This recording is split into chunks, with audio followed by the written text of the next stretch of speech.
शेतकरी कृषी कायद्याच्या विरोधात आज भारत बंदला राज्यभरातून मोठ्या प्रमाणात प्रतिसाद मिळाला असून भाजप वगळता सर्वच पक्षांनी या बंदला पाठिंबा दिला असून नाशिकमध्ये देखील बंदला उत्स्फूर्त असा प्रतिसाद मिळत आहे। नाशिकच्या मेन रोड परिसरात काही दुकाने उघडी असल्याने कम्युनिस्ट पक्ष, काँग्रेस पक्ष, राष्ट्रवादी काँग्रेस, छात्र भारतीय छावा क्रांती सेना, बहुजन समाज पार्टी आंदोलन घोषणाबाजी करत दुकानदारांना दुकाने बंद करण्यासाठी सांगितलं। मात्र पोलिसांनी आंदोलनकर्त्यांना शांत केलं। यानंतर आंदोलनकर्त्यांनी नाशिकच्या मध्यवर्ती ठिकाण असलेल्या बाबासाहेब आंबेडकर यांच्या पुतळ्याजवळ घेऊन भाजप सरकार विरोधी घोषणाबाजी करत धरणे आंदोलन केले।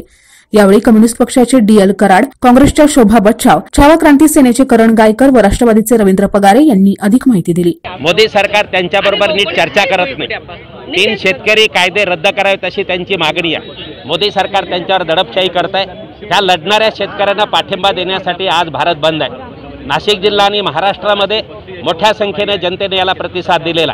आम्ही या बंदच्या माध्यमातून केंद्र सरकारला इशारा देतो की जर शेतकरी कायदे रद्द नाही केले तर या देशामध्ये फार मोठा उठाव झाल्याशिवाय राहणार नाही। निश्चितपणे सातत्याने गेल्या 2 महिन्यापासून हा आमचा लढा या ठिकाणी सुरू आहे। रस्ता रोकोच्या माध्यमातून असेल, कलेक्टर साहेबांना आम्ही या ठिकाणी आंदोलन करून निवेदनं दिली आणि केंद्र शासनाने शेतकऱ्यांच्या विरोधामध्ये जे काही 3 कायदे केलेले आहेत ते अतिशय शेतकऱ्यांना उद्ध्वस्त करणारे आहेत, त्याचप्रमाणे कामगारांना उद्ध्वस्त करणारे आहेत आणि ते कायदे त्यांनी तातडीने मागे घ्यावे या संदर्भामध्ये काँग्रेस पक्ष आणि सर्व पक्षीय पाठिंबा आम्ही या ठिकाणी देत आहोत।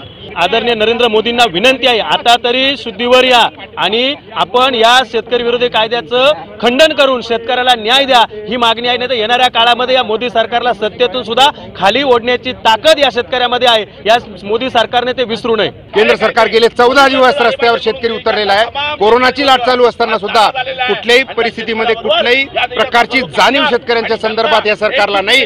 त्यांनी तातडीने 14 दिवस झाले, तातडीने याच्यामध्ये जर निर्णय घेतला नाही, या सर्व पक्षांमध्ये राष्ट्रवादी काँग्रेस म्हणून आम्ही सर्व मंडळी अतिशय सक्षमपणे उभे आहोत आणि हे आंदोलन जर तातडीने हे विधेयक मागे घेतले नाहीत तर या पुढच्या कालावधीमध्ये आम्ही सगळे पक्ष यापेक्षा तीव्र आंदोलन करू असा इशारा या ठिकाणी देतो आहोत। यावेळी कम्युनिस्ट पक्ष, काँग्रेस पक्ष, राष्ट्रवादी काँग्रेस, छात्र भारतीय छावा क्रांती सेना, बहुजन समाज पार्टी आदींनी धरणे आंदोलन करत घोषणाबाजी केली।